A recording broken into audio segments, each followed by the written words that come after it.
ഇന്നൊരു hospital വാട്ടാൻ ഈറ്റിന്റെ day ആണ് കേട്ടോ.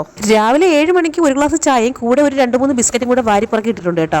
വാരിപ്പറക്കി ഇട്ടെന്ന് പറഞ്ഞാൽ ഞാൻ വയറ്റിലോട്ട് ഇട്ടെന്നാണ് ഉദ്ദേശിച്ചത്. ഒരു 10 മണിയായപ്പോൾ ദോശയും ചമ്മന്തിയും സാമ്പാറും അമ്മ മേടിച്ചോണ്ട് വന്നു. പിന്നെ അതും കഴിച്ചു കേട്ടോ. ശീതുട്ടി തേണ്ട ആനക്കൊക്കെ നുള്ളി പറക്കി കൊടുക്കുന്നുണ്ട്.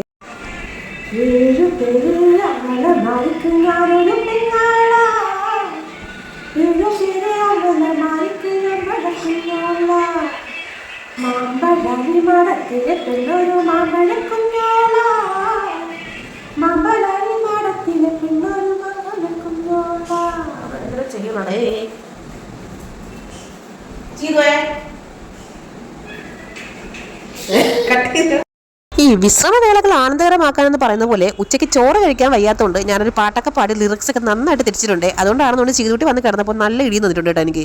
വൈകുന്നേരം ഒരു 5 മണിയായപ്പോൾ വീട്ടിലേക്ക് പോയ അമ്മയും അച്ഛനും കൂടെ വേണ്ട ഏതാണ്ടൊക്കെ സാധനമൊക്കെ പറക്കൊണ്ട് വന്നിട്ടുണ്ടേ. സാധനമൊക്കെ എടുത്തോണ്ട് വന്നിട്ടുണ്ടേ. ഇതിനിടയ്ക്ക് നമ്മുടെ സിസ്റ്റർ വന്ന് മോനിട്ട് നല്ല ഇഞ്ചക്ഷൻ കൊടുത്തിട്ടുണ്ട് കേട്ടോ. അപ്പാപ്പൻ വന്നിട്ട് വൈകുന്നേരം പോകുന്ന ഉറപ്പുള്ളതുകൊണ്ട് ചീതുട്ടി തേണ്ട മടിയിൽ കയറി ഇരിപ്പുണ്ടേ. വൈകുന്നേരം 6 മണിയായപ്പോൾ അമ്മ പുറത്തുപോയി ചായ മേടിച്ചോണ്ട് വന്നു. എന്നാൽ പിന്നെ അതും കുടിച്ചേക്കാന്ന് വിചാരിച്ചു കേട്ടോ. ദേണ്ട ഈ കാണുന്ന വലക്കാത്തിരിക്കുന്ന മീനല്ല, വലക്കാത്തിരിക്കുന്ന പേരയ്ക്ക് ഓറഞ്ച് എല്ലാം അച്ഛൻ മേടിച്ചോണ്ടാണ്. എന്നാ പിന്നെ ഒരു പേരയ്ക്ക കഴിച്ചേക്കാന്ന് വിചാരിച്ച് ഒരു 7 മണിയായപ്പോൾ പേരയ്ക്കും കഴിച്ചായിരുന്നേ. ചീതുട്ടിക്ക് ആകെ ഒരു 3-4 പല്ലുണ്ട്. അതും വെച്ചിട്ട് തേണ്ട എലി കറമ്പുന്ന മാതിരി പേരക്കൊക്കെ കറമ്പി കഴിക്കുന്നുണ്ടേ. കുറെ ദിവസങ്ങൾക്ക് ശേഷം എന്റെ വാച്ച് ഓടി തുടങ്ങിയിട്ടുണ്ട് കേട്ടോ.